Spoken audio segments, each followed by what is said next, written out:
Halo, selamat sore pemirsa. Apa kabar Anda hari ini? Breaking News kembali menjumpai Anda bersama saya, Melia Anggarita, dengan berbagai macam informasi aktual, tajam, dan terpercaya kami siapkan untuk Anda. Baik saudara, kita beralih ke informasi yang pertama. Organisasi Kesehatan Dunia melaporkan setidaknya 228 anak di seluruh dunia terjangkit hepatitis akut misterius, sementara ada 3 anak yang meninggal dunia di tanah air setelah terdeteksi hepatitis akut. WHO bahkan menetapkan kasus hepatitis akut sebagai kejadian luar biasa, sementara Kementerian Kesehatan masih menyelidiki penyebab munculnya hepatitis akut yang mulai masuk ke Indonesia. Untuk mengulasnya lebih dalam, kita sudah terhubung melalui sambungan Zoom dengan juru bicara Kementerian Kesehatan, Dr. Nudia Ikrimarismaya, dan dokter spesialis anak dan ahli gastrohepatologi RSCM FKUI, Dr. Magfiratul Yulianti. Baik, selamat sore Dr. Nudia dan Dr. Yuli. Selamat sore. Baik, di sini saya akan bertanya-tanya mengenai hepatitis akut kepada kedua narasumber ini. Yang pertama ke Dr. Nudia, sejauh ini bagaimana penjelasan Kemenkes soal kasus hepatitis akut misterius?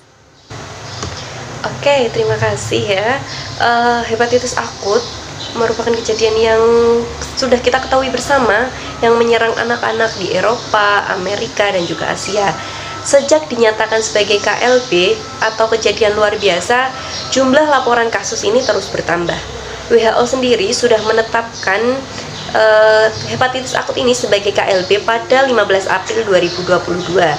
Adapun kasus hepatitis yang terjadi saat ini merupakan kondisi akut karena menyerang anak-anak yang sebelumnya sehat secara tiba-tiba dan bergejala parah. Namun, hepatitis ini dikatakan misterius oleh sejumlah pakar karena berbeda dengan hepatitis yang sudah ada.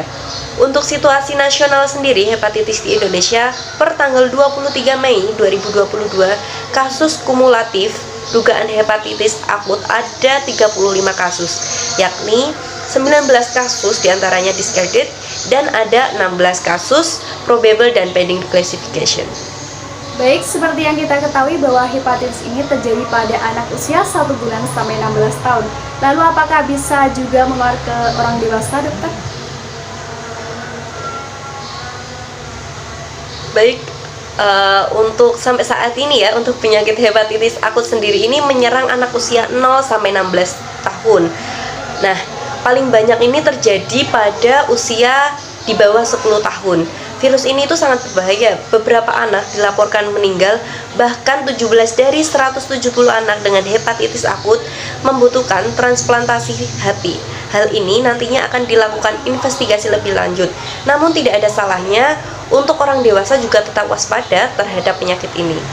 Baik, sampai saat ini jumlah kasus hepatitis akut sejumlah 20 anak. Apakah kemudian sudah diketahui penyebab dari hepatitis akut ini? Sampai saat ini belum diketahui ya untuk pasti penyebab hepatitis akut. Maka dari itu tadi disebut hepatitis akut misterius. Nah, penyebabnya ini bukan virus hepatitis A, B, C, D maupun E.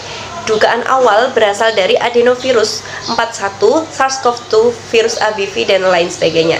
Nah, untuk sementara ini ada 6 dugaan penyebab hepatitis akut itu berdasarkan data UK Health Security Agency pada 19 Mei 2022.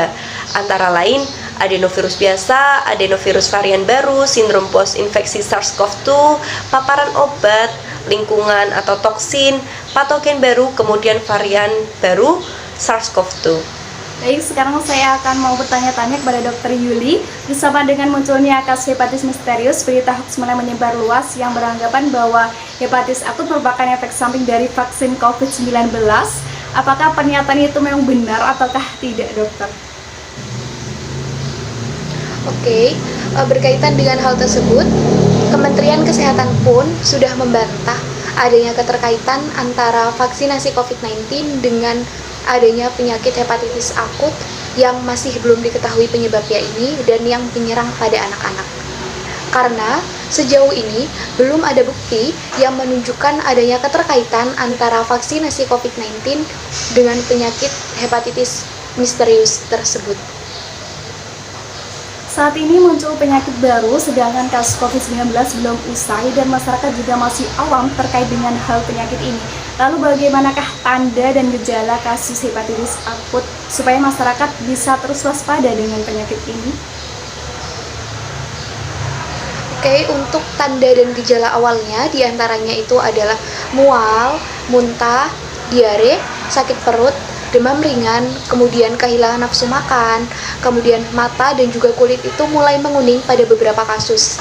Kemudian seiring dengan berjalannya waktu, gejala akan semakin berat dengan urin yang berwarna gelap dan feses yang berwarna pucat. Seperti itu. Nah, terkait dengan hal tersebut, bagaimana langkah-langkah atau cara penanganan dari hepatitis ini, dokter? Untuk langkah penanganan yang dapat dilakukan yaitu apabila muncul gejala awal, sesegera mungkin membawa pasien ke puskesmas, rumah sakit, atau fasilitas pelayanan kesehatan terdekat untuk segera mendapatkan pertolongan. Dan jangan sampai menunggu muncul gejala lanjutan. Kemudian jika terjadi penurunan kesadaran pada pasien, segeralah bawa ke rumah sakit yang memiliki fasilitas ICU anak. Baik, lalu bagaimana nih cara pencegahan yang bisa dilakukan oleh masyarakat? Baik, untuk saat ini, memang hal yang paling penting itu adalah melakukan tindakan pencegahan dengan cara menjaga daya tahan tubuh dan menerapkan perilaku hidup bersih dan juga sehat, seperti rutin mencuci tangan dengan sabun, memastikan makanan yang kita konsumsi itu dalam keadaan matang dan juga bersih, kemudian tidak bergantian alat makan dengan orang lain, dan menghindari kontak dengan orang yang sedang sakit, serta menjaga kebersihan rumah dan juga lingkungan. Seperti itu. Oke, baik. Kita tunggu informasi perkembangan nanti dari WHO dan Kementerian Kesehatan soal kasus hepatitis akut ini. Dan sekali lagi masyarakat dihimbau untuk tetap menjaga protokol kesehatan dan juga menjaga bersihan. Terima kasih banyak kepada kedua narasumber yang sudah bergabung dalam sore hari ini. Sekian informasi yang dapat kami sampaikan. Saya Melia Gerita mohon pamit undur diri. Selamat sore dan sampai jumpa.